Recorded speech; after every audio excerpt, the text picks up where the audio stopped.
Eu acho que uma das coisas que acho que é importante na minha vida é mostrar que as pessoas, elas, independente da sua condição financeira, sua condição social, se ela tem uma base boa, com educação e valores, e sonhos, e depois o seu caminho fica mais fácil de você se reciclar, tanto academicamente como espiritualmente, e você realizar suas metas. Então, a importância para mim da base é muito boa. E eu tive essa base, apesar de ser de uma família muito pobre. Eu fui para um orfanato aos 7 anos e, graças a Deus, um milagre, porque não era um orfanato que vai para lá, todo mundo de uniforme, rezando, nada disso. Você tinha bastante disciplina, mas você tinha no colégio a formação acadêmica, e dentro do internato você tinha formação de valores, e eu comecei pequenininha a sonhar que um dia eu ia viajar, que eu ia para Mônaco, e que eu ia, e depois a gente não ia a lugar nenhum, mas podia o municipal. Aí eu pensei que ia ser uma grande bailarina. Então isso é importante, não tratar a criança como boba e só diminutivo. Você adquiriu ali valores, responsabilidade. Depois o meu caminho foi exatamente seguir essa base e com a requalificação e para chegar aos meus sonhos, que eu sempre queria fazer onde eu estivesse, queria fazer a diferença, porque lá eu já fui formada para fazer a diferença. Por exemplo, que vai limpar um banheiro bem limpo, pede para a Rosinha. Era aí porque sabia que o banheiro ia ficar bem limpo, entendeu? Isso desde pequenininha. Então minha vida continuou. União das Operárias de Jesus. Aqui em Botafogo, minha vida acabou circulando em Botafogo sem eu querer. Eu sou de Palmeira dos Índios. E minha família morava em São João de Meriti, mas eu vim para esse orfanato em Botafogo. A dona Clotilde Guimarães, que era diretora, a mulher tinha perdido 3 filhos e resolveu dedicar a vida dela para cuidar do filho dos outros. Lá ela morava lá, não tinha vida, era tudo lá. Mais tarde eu fui saber, assim, nunca soube depois, que as 3 morreram de cardiopatia congênita. Não tinha a menor ideia. Só depois, já médica na minha vida, quando for fazer a minha biografia, aí eu soube disso.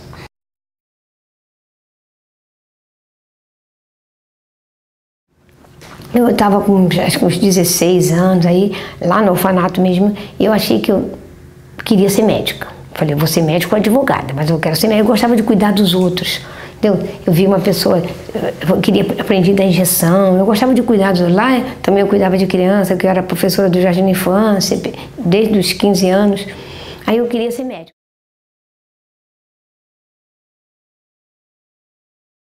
Quando eu terminei o 2º grau no orfanato, eu tinha que fazer, como é que eu vou fazer agora? O que é que eu vou fazer? Aqui, se eu continuar aqui, como eu resolvia tudo, a única coisa que eu ia faltar era a escola, porque todo mundo queria que eu fizesse essas coisas.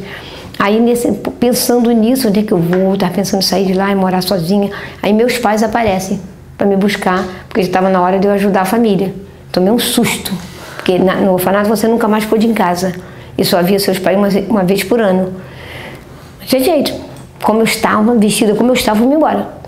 E é isso que eu agradeço a Deus, porque ali eu comecei um outro ciclo. Acabou. Eu perdi minhas raízes todas, eu perdi minhas raízes. Aí comecei tudo. Cheguei lá, meus pais moravam em São João de Meriti, gente muito pobre. E meu pai estava doente, depois eu fui descobrir por quê. Aí eu comecei a organizar a casa toda, limpar tudo, resolver tudo, aquele negócio típico meu. E aí descobri que meu pai estava com lepra. E era aquele estigma horroroso. Eu tinha medo de dar mão para as pessoas, para não contaminar as pessoas.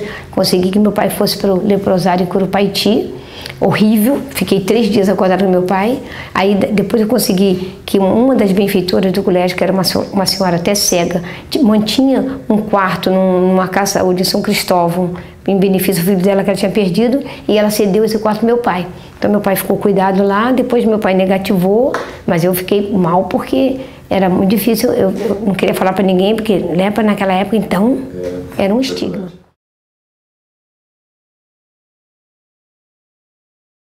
Eu entrei na faculdade em 64, então eu fiz vestibular, comecei, aí eu fui para casa, aí depois das férias acabou, aí eu fui arranjar emprego e eu tinha que trabalhar e eu não podia ir para São João de Meriti todo dia. Aí uma das benfeitoras do colégio, Dona Charlotte, me convidou para morar com ela em Botafogo. Aí eu fui morar com ela e estudar. Mas eu estudava e era muita cobrança minha e cobrança de todo mundo. No fim do ano, não passei no vestibular. Aí o que todo mundo fala? Para quem vai continuar pobre, família pobre, não vai conseguir mesmo, bererê, bererê. Aí uma coisa na vida, quando você está seguindo uma trajetória e não está dando certo, muda de trajetória. E o senhor Plácido, que é administrador, o senhor Plácido, ele pediu para ele me arranjar um trabalho lá e se deixar, aí se eu podia morar lá na Casa de Saúde. Aí eu fui trabalhar no Doutoreiras como secretária, morava no porão do Doutoreiras, era a única pessoa que morava lá, e à noite eu fazia meu vestibular. E eu ia a pé para vestibular, que era na Cinelândia, e aí eu estudei maluca, estudei mesmo. Aí no final do ano, pedi ao seu Plácido, deixa eu ficar 2 meses sem trabalhar e morando aqui, só para eu conseguir só estudar. Ele deixou, as pessoas me ajudaram muito, deixou.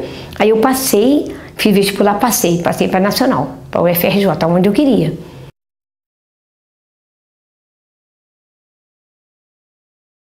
E aí eu estudava de dia e trabalhava à noite, até 2 horas da manhã, trabalhava e continuei lá até que, e eu tinha esse pessoal que era benfeitor do colégio, sempre um deles, o Dr. Jaime Silvatelli, tio Jaime, ia na Biblioteca Nacional onde eu estudava, me dar 5 cruzeiros, todo mundo ficava de olho em mim. Aí quando um dia ele foi uma vez, outra vez não me encontrou. Aí foi me ver onde é que eu morava. Aí tomou um choque, porque eu estava com tifo, morando no porão do doutor, ele não tinha roupa suja toda. Aí ele foi para casa e pediu a mulher dele, que era uma mulher, a Zulmira Silvatelli, família de tradição, também em Botafogo, se deixava eu morar com ela, morar com eles, porque ela era mais séria. Aí ela deixou, aí eu fui morar com eles, então eu estudava e trabalhava e morava lá, uma beleza. Mas enquanto eu arranjava um pensionato para morar, mas o pensionato custava 100 cruzeiro, eu ganhava 100 cruzeiro, não dava para pagar. Aí ficava morrendo de vergonha quando chegava, todo mundo perguntando, e aí, já arranjou? Nesse intervalo, meu tio Jaime, que era um amor, me chamou na festa de aniversário dele e falou, minha filha, não conta pra ninguém não, mas eu tive uma hemorragia agora. Aí ele estava com câncer. Aí a gente, fomos cuidar dele, eu trabalhava de dia e à noite era minha, cuidando dele.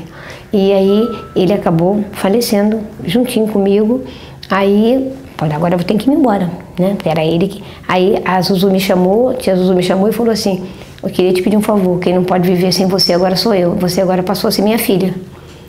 Aí acabou, fiquei morando, me tratando igual a Deus, eu adorava Coca-Cola, quando chegava tinha minha Coca-Cola na geladeira, e eu adorava ela, fiquei com ela até o final, porque ela trabalhar, estudar, já estava empregada, e aí quando ela infartou comigo em casa. Aí eu chamei o Pierre, na ocasião, chamei o Pierre, que naquela época não tinha nada, foi para casa e ela cuidou, não tinha que fazer nada. Aí de dia eu falava para as filhas dela, de dia eu não posso cuidar dela, mas a noite é minha, eu que cuido dela, não quero ninguém aqui. Na véspera eu cheguei, as filhas, todo mundo morava no mesmo prédio. Aqui na voluntária, me chamaram para dizer o seguinte, a partir de agora, você está muito cansada, a gente está contratando uma enfermeira para ficar de dia e de noite com a mamãe. E a Zuzu, ela era muito clássica, ela não gosta de ficar exposta de camisola perto de ninguém. Aí eu falei, olha, de dia vocês podem fazer o que quiser. Aí a Zuzu me chamou e me contou isso. Falei, Zuzu, relaxa, de dia eu não posso estar aqui, mas a noite é minha, você não fica com ninguém. Sou eu. Aí à noite, daqui a pouco, e toda vez que eu saía, elas diziam que ela fazia mãe, que ela dizia que estava passando mal. Não, eu chegava, ela estava crepitando. Ela tinha... Aí eu peguei e falei assim, de noite ela falou, minha filha, eu estou passando mal. Aí eu fui ver, ela tinha tido um infarto feio, ela já tinha 80 e poucos anos. Fui ver, ela estava crepitando, ela não estava bem.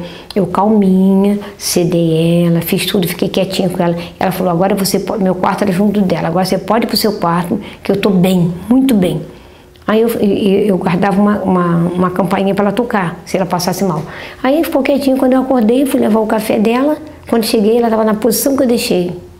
E ela tinha me dito, quando eu tiver para morrer, onde você estiver, minha filhinha, você corre para perto de mim, porque eu não quero ter medo da morte. E ela morreu dormindo. Entendeu? Aí eu não podia mais ficar ali. Aí eu saí dali, fui para um pensionato também em Botafogo, enquanto eu me organizava a minha vida. Mas aí eu já estava formada, já estava empregada, já era concursada do Estado, já era concursada era municipal e federal, já estava no Estado da Lagoa, tudo concursado, tudo já funcionando a minha vida. E fiquei morando lá nesse pensionato, enquanto eu organizava o que eu queria, o que eu ia fazer da minha vida.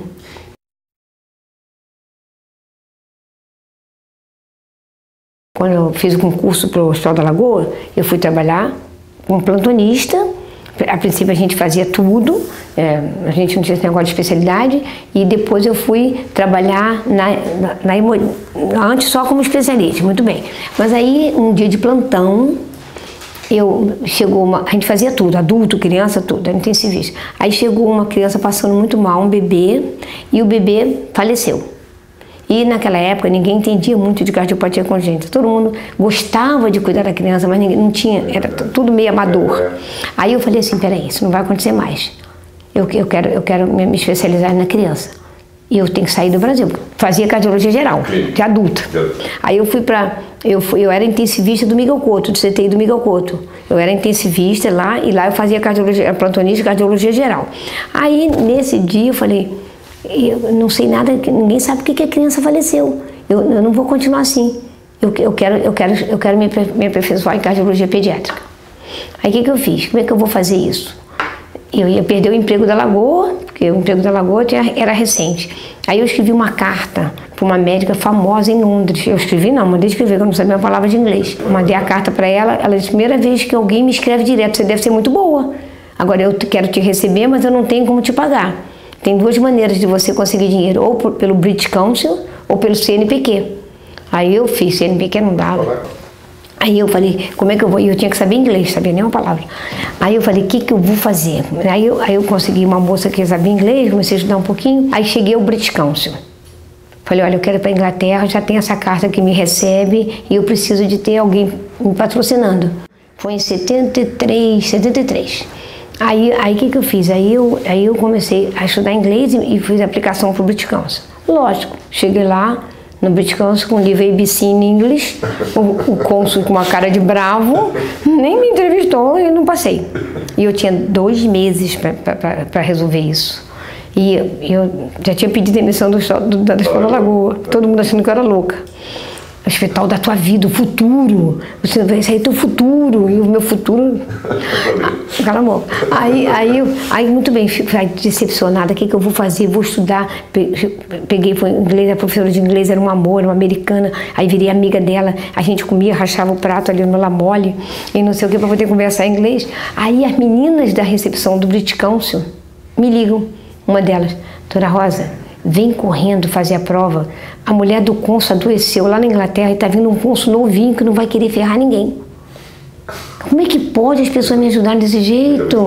Menina, cheguei lá, dessa vez, em vez de ABC em inglês, estava com Animal Farm, do George Orwell. O homem olhou assim, essa mulher da moça deve estar mandando. Né? Quando a primeira pergunta que ele me perguntou, can you tell me about this slum? Favela, não tinha a menor ideia o que era favela, o que era slum. Fiquei assim com aquela cara de ET, muito bem. Aí ele viu, depois da conversa toda, que eu não sabia inglês. Aí eu desci e fiquei quietinha esperando lá embaixo. Daqui a pouco, as meninas da recepção descem a escada correndo, pulando. Passou! Meu Deus! Como é que pode? Aí eu subi e falei para ele assim, vem cá, você sabe e eu que não sei inglês. Mas eu tenho um Fusca, que essa minha tia, antes de falecer, tinha me dado e deixou uma herança que eles me pagassem as últimas prestações. Eu vendo o Fusca e eu posso ir 2 meses antes de estudar inglês.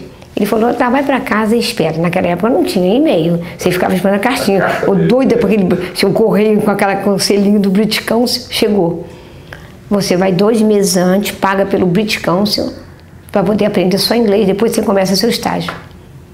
Inacreditável, né? Aí eu fui, cheguei lá, me apresentei para Jane, e ela falou assim, ué, você não começa amanhã? A Jane é assim mesmo, essa minha chefe. Você fala melhor inglês do que todo mundo que passou por aqui. Eu falei, não, Jane, eu tenho 2 meses para estudar, para poder começar aqui.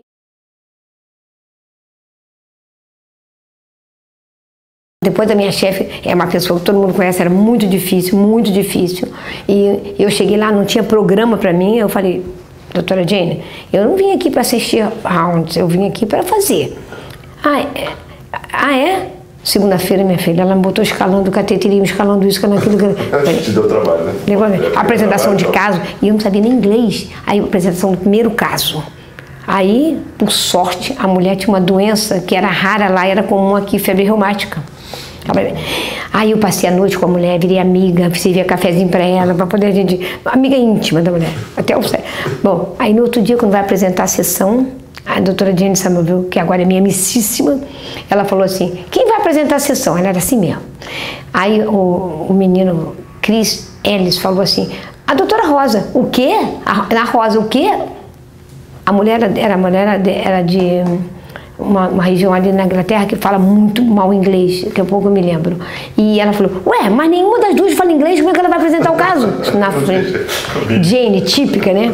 Aí eu falei, doutora Jane, eu vou apresentar o caso, porque eu tinha passado as noites em claro, estudando aquilo. A mulher era da Escócia, e a Escócia não fala mimada, fala mimada, mifada, e aí, por isso que ela falou, nenhuma das duas fala inglês, e a Jane não tinha papa na língua. Eu apresentei o caso todo, e todo mundo ficou calado, e dali por diante, minha filha, eu que fazia a escala dos cateterismos, e comecei tudo a fazer, passei o tempo todo estudando, isso era a coisa que eu queria, porque aqui eu não podia estudar, eu tinha que trabalhar e cuidar da minha família.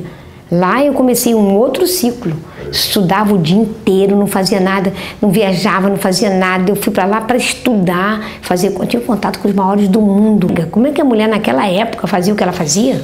Ela é pioneira. Jane foi a primeira cardiologista pediátrica que mudou a história. Mudou o conceito. Defeito do septo atrioventricular, foi ela que classificou.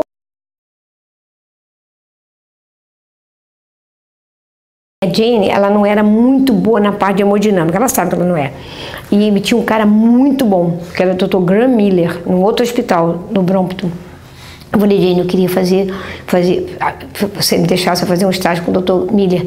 Não, ele é muito bruto, você não vai não, Pra quê? Eu falei, Jane, deixa. Aí eu fui. Quando cheguei lá, ele falou assim, vem cá, você soube que é aquela médica que consegue coabitar com a doutora Somerville? Você conversar com ela pelo menos? Aí, quando eu cheguei, ela falou, o que ele falou de mim? Falei, não, ele falou que bom que eu tava com você. Não falava nada, eu nunca fiz fofoca. Aí o primeiro dia que eu fui cateterizar mulher na Inglaterra, menina, ele mandou um caso para eu fazer, naquela época você não funcionava. Você dissecava, lembra? Dissecava tudo na lagoa. Aí começou a dissecar, e o menino já tinha sido cateterizado ontem, eu levei, não conseguia achar nada. Aí ele chega na sala, professor, não achou? O menino tem veio, então o problema é teu, isso na frente de todo mundo. Aí não tem problema, as lágrimas rolavam. Aí ele veio, eu fiquei ajudando, eu estava sozinha, eu fiquei ajudando ele a segurar as pinças, não sei o que, ele levou 1 hora.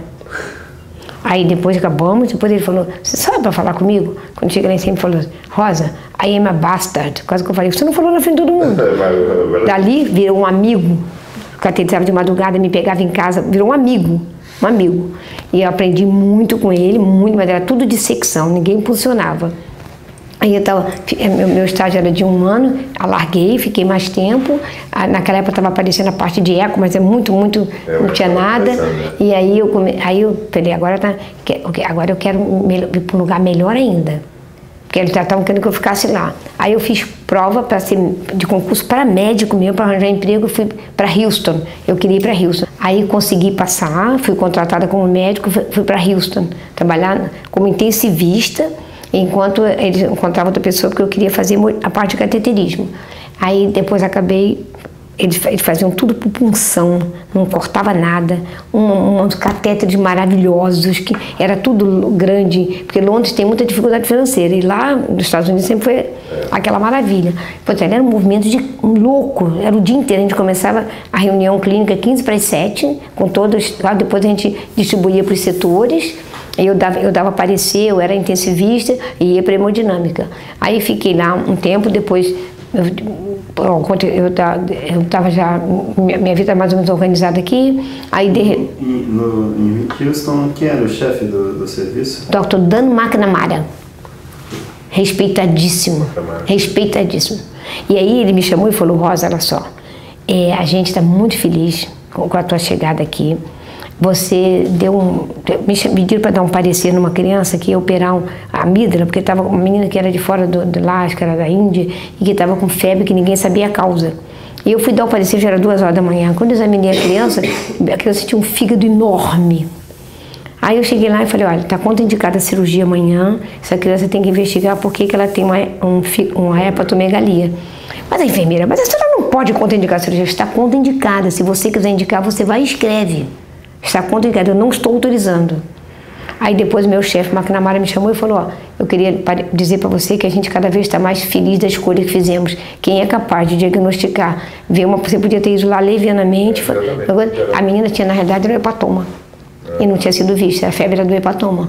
Foi um descortinar de tudo, realmente, você ter reunião com aquele pessoal todo. E naquela ocasião estava aparecendo a ecocardiografia, que não tinha. E ele me falou, Rosa, está aparecendo uma técnica nova que vai mudar a cardiologia pediátrica e eu quero que você seja uma das pioneiras. Assim que a gente conseguir alguém para fazer o que você está fazendo, a gente desloca você para lá e para a hemodinâmica.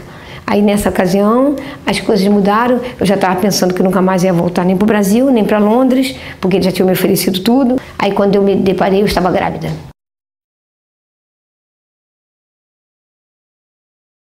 Quando eu comecei a ver que eu estava enjoando, o pessoal tomando café, eu estava enjoada, eu não tinha a menor ideia que eu estava. Aí o que eu vou fazer agora? Todo mundo eu vi, fui fazer o teste. A mulher, I'm afraid. Eu falei, não, você não está afraid, não, pelo amor de Deus. Como é que eu ia dizer pro meu chefe? Porque eu achei que eu não ia ter uma performance igual, mentira, cheguei aqui, dobrei de trabalho. Eu achei que eu ia falhar lá, eu não gosto de falhar. Aí eu fui falar para ele, menina, foi um choque. Ele falou, Rosa, nós estávamos acabando de organizar com a minha mulher, e já tinha morado você onde você mora, para você morar no apartamento, não sei o que a gente ia ceder para você. Eu falei, doutor Marcos, por que você... Eu falei, doutor Marcos, não tem condição, eu não... Isso aí foi... Eu não estou acostumada a decepcionar as pessoas, eu não podia imaginar nunca. Aí não contei para ninguém no Brasil que eu queria tomar minhas decisões, nem meu marido soube, que eu não queria que ninguém se metesse. Aí vim embora. Todo mundo tomou o maior susto de eu chegar aqui. Aí fiz concurso de novo, passei, aí comecei a trabalhar, tudo bem, tudo normal, e aí meu filhinho nasceu, o primeiro filhinho meu nasceu.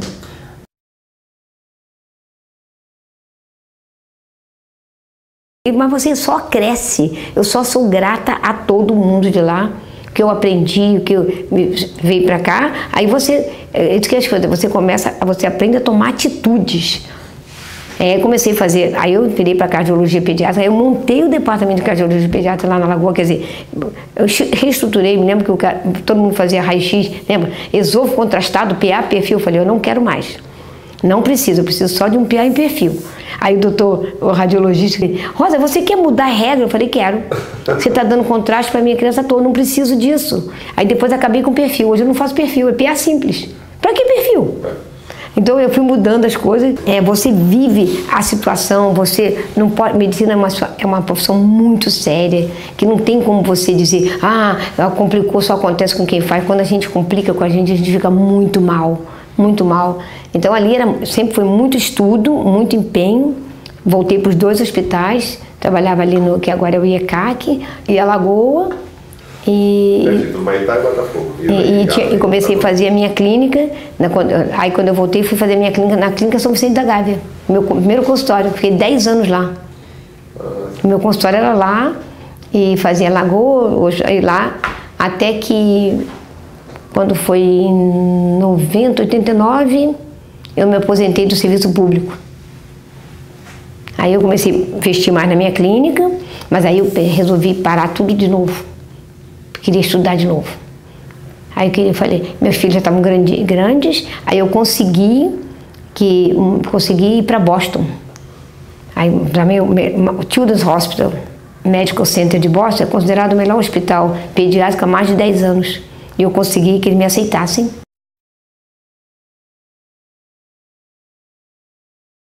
Em 1982, mais ou menos, a doutora Jean Ken veio no Brasil fazer um congresso. E ela era uma excelente hemodinamicista do hospital do Johns Hopkins, em Baltimore.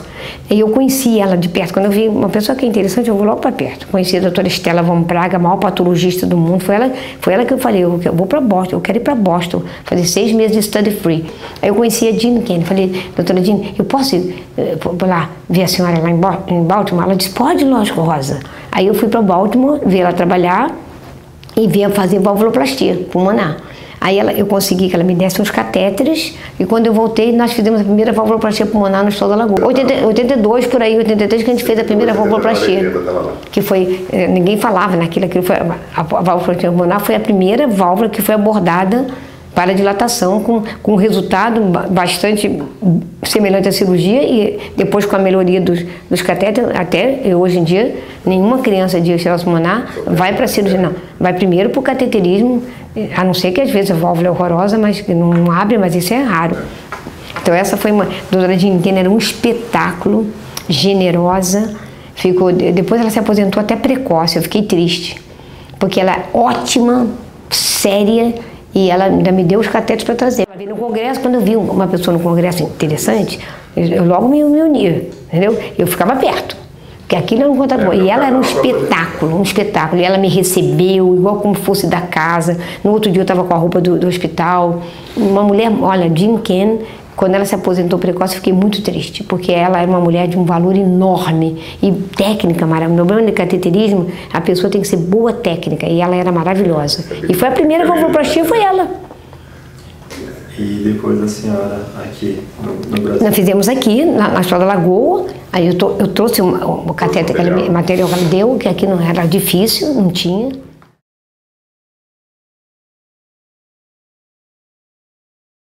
Trazia os catetes de lá para cá, lavava tudo, depois eu conto ainda. Lavava tudo lá, cateter sujo, trazia para esterilizar na Lagoa. Lembra disso? Mala cheia de cateter. Mala cheia de cateter. Eu ia levava meus pacientes iam operar em Boston, eu levava o bebê grave no avião, todo mundo fumando do lado, e eu com medo do oxigênio, chamava a aeromoça, não posso fazer nada. O soro, a morfina, e eu lá para poder... E não morreu ninguém no voo. E eu aproveitava para fazer contatos, e quando fui para Boston, a primeira vez, o cara fazia o cateterismo, depois eu botava tudo lá na pia, eu lavava tudo, fiz amizade com o técnico, com o chefe, que até hoje me manda os catéteres, recebi agora 11 caixas. Sério? Mas agora manda limpo. Aí eu lavava tudo, pendurava e pegava. De vez em quando, de um médico mais assim, estabanado, caía uma porção virgem no chão. O técnico falava, doutora Rosa, tá bom pra senhora hoje. Aí eu pegava aquilo tudo, lavava um dia, a faxineira de noite chegou, a senhora é nova aqui no trabalho? Porque eu estava lavando o catéter. Aí levava pro hotel, pendurava lá na banheira, depois botava na mala, trazia tudo para aqui, chegava na alfândega, às vezes o cara queria prender, que não tinha esse negócio de Anvisa, que agora é tudo Anvisa. Aí eu falava, cara, esse aqui é para criança pobre, não prende não. Aí eles me deixavam trazer, chegava aqui no Hospital da Lagoa, lavava tudo de novo, pendurava tudo, e a biópsia esterilizava. E aí, porque a gente não tinha catéter, que os catéteres eram grossos, aquilo era fininho, pigtail fininho, as bainhas fininhas, até hoje, meu filho. Até hoje, ninguém consegue catéter de criança aqui, a doutora Rosa que fornece tudo, até pro cardíaco. Agora acabei de receber 11 caixas. Isso com as minhas viagens, eu fiz contatos maravilhosos também. Conheci todo mundo, o técnico José, que até hoje é técnico, virou meu amigo, e ele me cata. Um dia o cara falou assim para mim, um cara da faxina, a senhora consegue levar esse cateter? Isso aqui vai tudo pro lixo. Como é que a senhora conseguiu isso? Eu falei, ai, graças a Deus. Aí eu falei, mas era um trabalho danado, eu trabalhava o tempo todo lá para poder trazer os catéteres.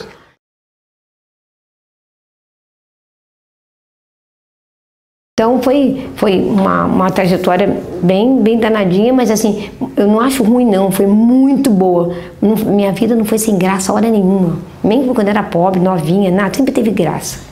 Para mim, todas essas coisas são muito importantes, porque isso aí são as colunas da medicina. A medicina não é só você ganhar dinheiro e não sei o quê, e agora porque mudou muito a medicina. Porque antigamente você não tinha a medicina complementar, que era os convênios. Então era só a gente, quem fazia a diferença, éramos nós, o médico, que era o serviço público, nós não considerávamos como emprego. Então todo esse pessoal que estava lá tinha a mesma visão, de fazer a diferença, equipe, então você se sentia honrada. Pô, era todo mundo junto, então isso aí foi muito bom, o contato com as pessoas, porque havia um respeito e uma admiração. Eu me senti muito honrada de fazer parte de um departamento dessa que você vê a magnitude que até hoje só cresceu. No início era tanto congresso que eu ia apresentar trabalho, era muita coisa, mas era muita coisa. Eu passava a noite, eu tinha meus filhos, tinha profissão, e à noite, naquela época, não tinha nada disso. Era preparando slide, né, preparando todos. Não tinha computador? Não tinha computador, era máquina de bater, escrever, mandar para fotografar, para preparar a aula, para dar aula a gente rodei o Brasil inteiro. Porque é para dar aula em tudo, mas graças a Deus agora não quero mais dar aula não, porque é muito complicado. Não, mas era impressionante. Você trabalhava de dia, tinha que cuidar da família, porque graças a Deus eu não deleguei meus filhos, eu não estraguei, eu sou privilegiada. E de noite, a noite toda, ou quando estava na piscina, todo mundo podia estar brincando. Eu estava lá escrevendo, a máquina lá, e preparando slides, preparando aula. Eu dei várias aulas em congresso sobre os procedimentos, várias, muitas.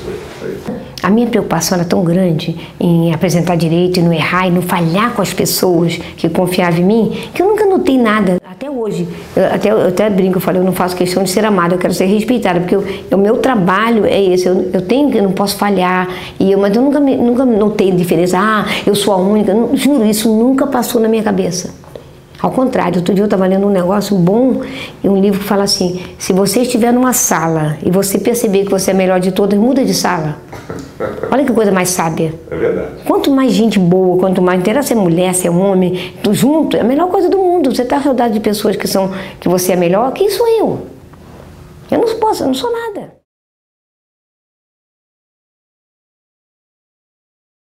Ele era o chefe da cardiologia, né? O chefe da hemodinâmica. Isso. E ele era excelente hemodinamicista. Ele fazia parte de adulto e eu ajudava ele. Naquela época a gente fazia adulto também. Eu preparava para ele, eu já disse que estava para ele, preparava a mesa para ele. E ele era chefe e ele era uma pessoa que não era chefe porque foi nomeado, não.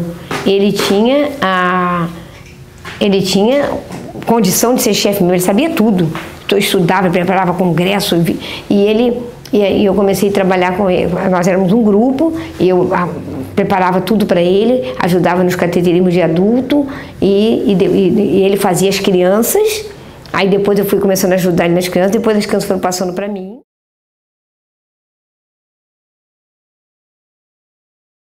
Interessante que ali eu aprendi um negócio que a gente tinha um problema sério na hora de ter que anestesiar o paciente, porque não tinha, o anestesista não vinha, ou então ele chegava lá, o menino estava resfriado e dizia que suspendia o exame, e era um problema. Aí um dia eu estava conversando em congresso com a doutora Stella Van Praag, que era patologista maravilhosa, mulher do Richard Van Praag, maior patologista de coração do mundo, e eu falei, Stella, eu estou com um problema sério, com anestesia, que toda hora suspende o cateterismo. Eu conversava com todo mundo. A Stella falou, peraí, eu acho que em Boston eles não fazem sob anestesia geral. Eles fazem com local, eles fazem com sedação. Eu falei, Stella, então você faz favor de mim, vê se você arranja uma maneira de eu ir para lá. Ouve essa.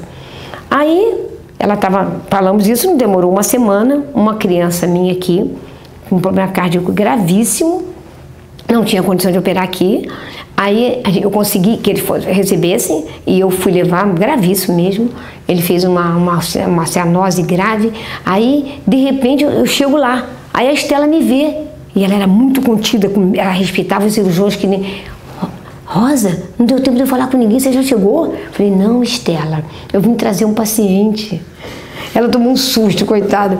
Aí eu trouxe o paciente, aí fiz os contatos lá, aí vi a parte de hemodinâmica, e aí quando eu me aposentei do Hospital da Lagoa, em mais ou menos 89, aí eu consegui que eles me recebessem como pessoa, não era parte de instituição nenhuma, para o study free 6 meses lá.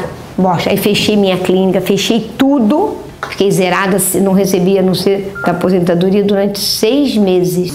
Aí levei meus filhos, foi em 90. Aí eu fiquei lá 6 meses lá, só estudando. Consegui escola para meus filhos, uma casa para morar. Eu gastei um dinheirão, mas foi muito bom para me atualizar, me especializar em ecofetal, que eu queria me especializar, a hemodinâmica, a parte do cateterismo terapêutico, eles são top. E aí fiquei 6 meses. Aí voltei e comecei tudo de novo.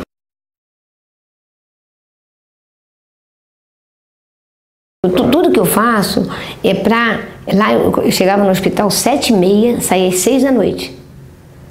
Era participando de tudo e treinando as técnicas, estava fazendo eco, a aula de patologia toda semana com o Dr. Van Praag e a Stella. Você agora, quando vai discutir com o cirurgião, você mostra detalhes, cuidado com isso aqui, olha aqui, porque ela dava aula. Ninguém sabia nada, entendeu? Então, esse período de 6 meses foi muito bom.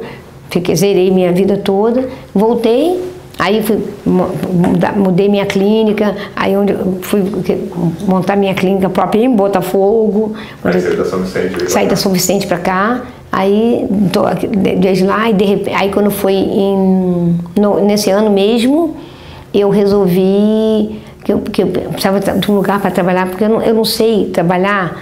Manda fazer o exame ali, manda fazer aqui. Eu trabalhava em instituições. E eu queria cuidar de tudo. Aí eu montei o departamento de cardiologia pediátrica do Hospital Procardíaco, que não existia, lá não tinha criança. Montei, foi difícil no início para ter num hospital de adulto, com a cultura de adulto, a gente plantar criança. Não tínhamos espaço, acabamos plantando tudo. E começamos a fazer tudo lá, foi muito bom. Quando eu implantei o departamento lá, a equipe era muito difícil. Várias noites eu dormi no chão do meu consultório aqui na Sorocaba, para poder, se a criança passasse mal, não ter problema de eu estar no Leblon. E aí a gente, muito bem, tudo lá. Quando foi em 96, aí eu que criei o regime de pacotes no Rio de Janeiro, porque eu queria que todos os convênios operassem as crianças. E lá era um hospital de padrão, e os convênios básicos não tinham. Aí eu ia para os convênios e falava, olha, empacotei os procedimentos, tanto faz fazer nos Estados Unidos, aqui está empacotado. Cresceu mesmo. Aí acabou, aí eu consegui fechar quase todos os convênios. Aí quando chegou em 96, eu falei assim, peraí, aí eu tinha saído da Lagoa, vinha muita criança pobre no meu consultório, o que eu vou fazer? Aí eu criei o Procriança Cardíaca em 96. 96, Procriança Cardíaca. Criei um projeto, e aí foi a busca de todo mundo para me ajudar. Aí fiz uma parceria com o Procardíaco, fiz um convênio com o Procardíaco. Várias portas se fecharam, várias portas se abriram. É um aprendizado, que eu não tinha ninguém para me ajudar. Quem é que vai querer trabalhar de graça? Eu sou Rosa Zélia. Aí eu bati, aí um amigo indicou para um outro, por exemplo, um outro empresário. Aí eu consegui chegar ao Roberto Carlos para fazer um show para mim. Aí eu consegui chegar a Maria Bethânia para fazer um show, tudo para arrecadar dinheiro para a gente poder manter, porque eu fiz um convênio com o Procardíaco igual a qualquer convênio, mas eu tinha que pagar. Eu pago. Tinha que sustentar isso. Até hoje, e não só. Aí quando foi em 90, eu criei, aí começou a crescer. Em 2001 instalei a sede própria na Rua Dona Maria 40, uma casa linda, só do Procriança, saiu do meu consultório, que virou mega coisa, é tudo mega agora. Aí, tudo funcionando bem. Quando chegou em 2007, o Procardíaco mudou a administração toda e falou que não queria mais departamento pediátrico lá, que eu tinha que ir embora. Mas ele não queria nem pobre nem rico, não queria mais ninguém. Aí o que eu ia fazer? Para onde que eu ia? Eu não queria, não sairia de lá nunca. Aí o que eu vou fazer? Vou para um, vou para outro, daqui a pouco ninguém vai querer a gente. O que eu vou fazer? Aí que eu saí com essa loucura. Entrei na estrada de construir um hospital. Eu fui para um amigo meu, que é um dos patronos do projeto, falei, Antônio José Carneiro, olha só, o que eu faço?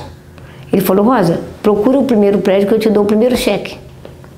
Aí eu procurei, rodei 6 meses procurando, e todo mundo perguntando quando é que você sai, e eu fazendo o vídeo mercador. Aí finalmente comecei a história de comprei um prédio, comprei outro prédio, aí botei tudo abaixo, aí cavando dinheiro, e um me dá daqui, outro me dá dali, e igual uma doidinha mesmo. Aí criei o projeto, quem é a empresa construtora, é muito trabalho mesmo. Uns 87 milhões, 87 milhões. Tudo de doação. Quando em 2011, o dinheiro acabou todo e estava o boom da construção. Aí acabou. Aí todo mundo, Rosa, não tem mais, para, você tem que aprender a parar, não adianta, as coisas não são como você quer, depois um dia recomeça. Eu falei, vai ser uma loucura, nunca mais eu ia recomeçar.